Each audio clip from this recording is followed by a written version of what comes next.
You know what the best thing is about the internet? Is everybody's an expert. So you get so much information that you absolutely do nothing and you're paralyzed by it. But there are some complete outliers that give just the worst possible advice that we probably should point them out. We're not gonna pick on the people, but we're gonna pick on the information so that you can make your own choices and see what makes you feel good on a ketogenic diet. So let's go ahead and just jump right in. The first bit of bad advice, like worst advice, you need to pound as much fat as possible to create ketones because eating fat burns fat. No. Every time you eat, no matter what, whether it's fat, protein, or carbs, it stops glucagon. Glucagon is a hormone that you want. You want glucagon because glucagon is the opposite of insulin. So when you do not eat, as in like in between your meals, that glucagon is going to allow the release of fat from your tissue to be used as fuel because you are not eating. If you eat some fat, it's going to signal glucagon to go down because the body's going to say, oh, cool, we don't need to release any body fat because you're giving fat exogenously. Okay, so eating fat to burn fat doesn't make sense. Now, you don't want to be eating fat as you go throughout the day because you think you're producing ketones. It may produce ketones, but ketones aren't the same as fat burning. Ketones are just an extra fuel that is burned. It's still a fuel that has 4 calories per unit of ketones. So it's still there. The other thing we have to factor in, molecularly, fat stores easily. You're going to hate me for saying this, but it's easier to gain fat eating too much fat than it is to gain fat eating too many carbs. I know I'm the keto guy, so what the heck does this mean? That doesn't make sense. Well, if you overeat carbs, yes, it will absolutely turn to fat, but there are different processes it has to go through. Carbs don't just instantly turn to fat. They have to go through de novo lipogenesis and change their actual molecular structure. Dietary fat is one click off from stored body fat. So molecularly, it's seamless to store it. So overconsumption, going overboard on fat, is actually even worse than going overboard on carbs. Kind of wild, right? Just don't go overboard. The next worst piece of advice, you can eat meat and cheese and be totally fine. I understand there is a practical application for carnivore, but if you were to do carnivore under like what I would suggest, I wouldn't even have cheese. It would just be clean meat. But let's not even go down that rabbit hole. Let's just talk about the people that are just promoting the fact that you can eat bacon, cheese, and be totally fine. The Journal of Nutrition had published a study that showed that food diversity and ultimately our gut biome diversity plays such a role in DNA oxidation. If we have less diversity of food coming in the way of micronutrients, prebiotic fibers, all kinds of fibers that support short-chain fatty acid production, we can actually oxidize our DNA to the point where we're not actually going through the proper gene encoding and everything that we need to really flourish, right? But there's a bunch of other things. When it comes down to ketone formation, if you want the optimal ketone formation and ultimate ketone signaling, you have to have short-chain fatty acids produced, which come as a result of breaking down fibers, which go up as a result of having a diversity of foods. Having a more diverse plethora of foods that you eat on a ketogenic diet is going to diversify your gut microbiome, thereby creating something that can digest better and produce more short-chain fatty acids, which produce more signaling to not only produce more ketones, but have better glucose tolerance. Okay, so we get better glucose uptake so we don't store those potential extra carbs as fat as easier, but also just help with brain performance and everything in general. You should try to get as diverse as you can within your macronutrient respective range. Okay, very important with that. Also important to try to increase the abundance of different bacteria. If you can't eat a bunch of good food, at least take a good probiotic. The one I recommend is called Seed. It's down below and it contains it's called a synbiotic. So it has a prebiotic fiber and probiotics in one. That's why there's like a capsule inside of a capsule with it. So very, very interesting stuff. Interesting science. They're paving the way for a lot of microbiome research, but it is a stellar ketogenic probiotic. It's not even designed for that. I just have kind of dubbed it that because it works really well under that category. So they're a big supporter of this channel. You've probably seen them in other videos, but right now, if you use that link down below, there is a code, Thomas15, that saves you 15% off if you want to try it out. Just take it like 30 minutes, either before or after a meal, not right with a meal. Check them out. Thanks, Seed, for the support. If you're not producing ketones, you're not burning fat. Oh my gosh, there's not just one person that says this. There are a lot of people, okay? Ketones do not equate fat burning. I touched on it before, but let me explain. There was a study that was published in the Journal of Clinical Endocrinology and Metabolism, took 53 obese women, put them on either a low carb or low fat diet, okay? They lost about equal amounts of weight in the first 3 months. Then the second 3 months, 3 to 6 months, they both lost pretty close amounts of weight. The keto group lost a little bit more, but that's not really the part I'm worried about. The first 3 months on keto, their ketones were at 1.1 millimoles, relatively high. Okay, between 3 and 6 months, their ketones went down to 0.5 millimoles, but the rate of weight loss remained the same. Let me say that again. Ketones were cut in half, but the rate of weight loss remained the same. They continued to lose weight at the same really great rate. What is going on? Because ketones aren't the signal. They're not what tell us we're burning fat. As you become adapted, you develop more fat-burning mitochondria. The more fat-burning mitochondria and powerhouses you have, they know how to utilize fat and ketones efficiently.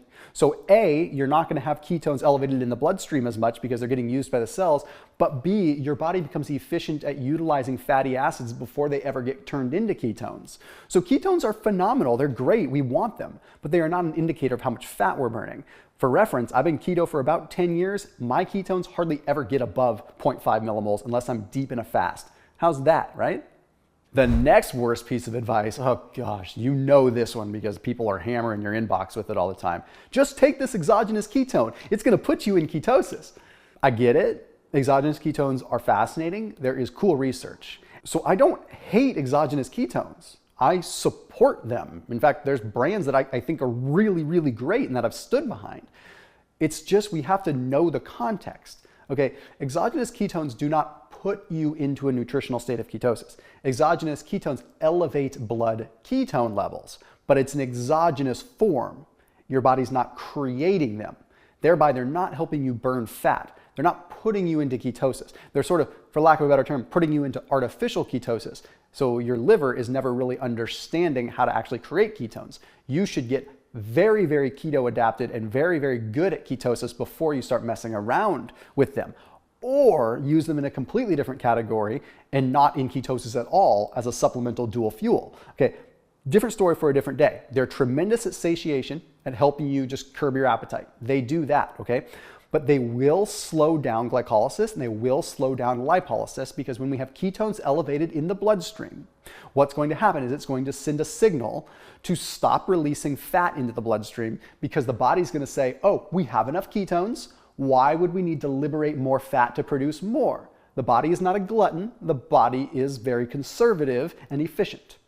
Oh, if you work out at that high intensity, you're gonna bonk and you're gonna mess up and your body can't handle it because you don't have carbs. You need to keep it low and slow and that's it. Oh, shut up. No, work out like an animal if you can. Okay, it helps. The journal Cell Metabolism had published a study that showed that literally just one workout at 80% of your VO2 max improved levels of what's called PGC1A as well as PPAR gamma.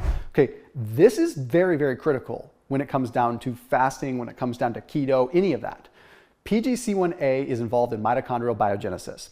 We need to basically upregulate our activity so that our body learns how to use ketones at a rapid rate. Okay, it needs to learn the uptake at a faster, more efficient process rate than just low and slow all the time. Low and slow will burn fat. I love low and slow. I love going for a long run or a long hike and just low intensity. But you gotta work hard every now and then. The other reason is you also maintain glucose tolerance that way. When you work out at a high intensity, your body demands glucose. Just because you're in keto doesn't mean that you're not having glucose in your bloodstream.